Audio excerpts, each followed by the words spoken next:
हम दिन भर ड्रग्स नहीं लेते, हम दिन भर गलत काम नहीं करते। हैशटैग बॉयकॉट बॉलीवुड आपके कहने से ही ये रुक भी सकता है। प्रधानमंत्री जी से भी अगर आप ये कहे तो बहुत फर्क पड़ सकता है सर। यूपी के मुख्यमंत्री योगी आदित्यनाथ ने कल फिल्म जगत की हस्तियों से मुंबई में मुलाकात की। इस दौरान अभिनेता सुनील शेट्टी ने सीएम योगी से एक भावुक अपील कर दी, जो अब चर्चा का विषय बनी हुई है। सुनील शेट्टी की इस भावुक अपील पर जैकी श्रॉफ भी उनकी पीठ थपथपाते दिखे। दरअसल सुनील शेट्टी पिछले दिनों से चल रहे बॉलीवुड बॉयकॉट ट्रेंड से आहत दिखे। उन्होंने सीएम योगी से कहा कि आपके कहने भर से बॉलीवुड में बॉयकॉट ट्रेंड को खत्म किया जा सकता है। इंडस्ट्री में हर कोई दिन भर ड्रग्स नहीं लेता, हमारे ऊपर जो कलंक लगा है वो हटाना जरूरी है। ये कहते कहते सुनील भावुक भी हो गए। साथ ही कहा कि आप प्रधानमंत्री से भी कहिए कि बॉयकॉट बंद करा दें। ऑडियंस को वापस थिएटर में बुलाना बहुत जरूरी है। आप खुद ही सुनिए सुनील शेट्टी ने सीएम योगी से क्या कहा। कॉस्ट की नहीं, सब्सिडी की तकलीफ नहीं हो रही है, ऑडियंस की तकलीफ हो रही है। तो ऑडियंस को वापस थिएटर्स में बुलाना बहुत बहुत जरूरी है। ये एक हैशटैग जो चल रहा है, हैशटैग बॉयकॉट बॉलीवुड, आपके कहने से ही ये रुक भी सकता है। लोगों को तक ये पहुंचाना बहुत जरूरी है कि हम अच्छा भी बहुत काम कर चुके हैं। हमारे बीच एक रॉटन एप्पल तो कहीं भी होता ही है, लेकिन उसमें हम सबको आप लोग नहीं गिन सकते कि हम सब ऐसे हैं। क्योंकि फिलहाल ऑडियंस के दिमाग में यही है कि बॉलीवुड यानी हिंदी सिनेमा यानी जगह अच्छी नहीं है। हमने अच्छी अच्छी फिल्में भी की है। मैं बॉर्डर जैसी फिल्म में भी था और बाकी काफ़ी अच्छी फिल्में में रहा हूँ। तो यही है कि ये जो परसेप्शन हमारा चल रहा है कि हैशटैग बॉयकॉट बॉलीवुड, वो हम सबको मिलकर उसे कैसे हटाया जा सकता है। ये जो ट्विटर पे ट्रेंड चलता रहा है वो कैसे रोका जा सकता है। आई थिंक इस पे अगर ध्यान दे तो डेफिनेटली यूपी जैसे जगह है नहीं, heartland of Hindi cinema.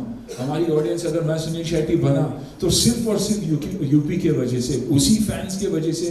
Friday जब थिएटर में लोग भरते थे तो बाकी की इंडिया बोलती थी कि हाँ यार ये फिल्म चलेगी। तो इन चीज़ों पे अगर हम ध्यान देंगे और अगर आप लीड लेंगे तो ये डेफिनेटली हो सकता है। ये जो हमारे ऊपर स्टिग्मा जो लगा हुआ है वो हटना बहुत ज़रूरी है। I think all of us will agree about that, you know, कि बहुत स्ट्रॉन्ग इमोशन है मेरा।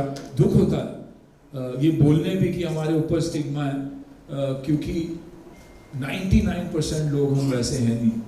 हम दिन भर ड्रग्स नहीं लेते, हम दिन भर गलत काम नहीं करते, अच्छे काम से भी हमेशा जुड़े हैं। भारत को अगर बाहर के देशों से और भारतीयों से अगर किसी ने जोड़ा है तो वो है म्यूजिक, हमारी कहानियाँ। तो आई थिंक उस पर अगर हम ध्यान दें और आदरणीय प्रधानमंत्री जी से भी अगर आप ये कहे तो बहुत फर्क पड़ सकता है सर। बस मेरा सिर्फ यही कहना है। Thank you. सुनील शेट्टी की इस भावुक अपील के कारण सोशल मीडिया पर उनकी खूब तारीफ भी हो रही है। साथ ही जैकी श्रॉफ ने भी उनकी सभी के सामने पीठ पर हाथ फेरकर समर्थन दे दिया। यही कि एक स्टेट, यूपी जैसा स्टेट अगर साथ दे तो बहुत बड़ी शुरुआत हो सकती है। अगर यूपी के लोग माने कि ये जो बॉलीवुड के बारे में कहा जा रहा है वो वैसा है नहीं, सभी लोग वैसे हैं नहीं। एक घर में भी, एक फैमिली में भी आप देखोगे तो कहीं ना कहीं एक बिगड़ा बच्चा होता ही है। हमारा काम क्या है, उसे सुधारना, ना कि उसे उस रास्ते पे आगे चलना। तो मेरी दरख्वास्त यही थी कि अगर ये भी ट्रेंड अगर चेंज हो जाए तो बहुत कुछ चेंज हो सकता है। यूपी सिर्फ, और मैं बहुत ही खुश हूँ कि यूपी जैसा स्टेट आगे आकर एक पॉलिसी सेट कर रहा है and it is the most film friendly state in the country. मैं ये कभी चाहता ही नहीं कि हम बाहर जाके शूट करें। मैं हमेशा चाहता रहा हूँ कि शूट करें तो इंडिया में ही शूट करें, क्योंकि रेवेन्यू भी हमें मिलता है, सब कुछ हमें ही मिलता है। तो ये मेरी दरख्वास्त है और मैं पीछे पड़ा रहूँगा कि ये ट्रेंड चेंज होना चाहिए, हमारे लिए, भारत के लिए भी। नमस्कार, मैं हूं मानक गुप्ता। अगर आपको हमारा ये वीडियो पसंद आया हो तो इसे लाइक और शेयर जरूर करें, और हां, हमें सब्सक्राइब और फॉलो करना ना भूलें ताकि आप देश और दुनिया की कोई खबर मिस ना करें। तो जुड़े रहिए हमारे साथ और देखते रहिए न्यूज़ 24।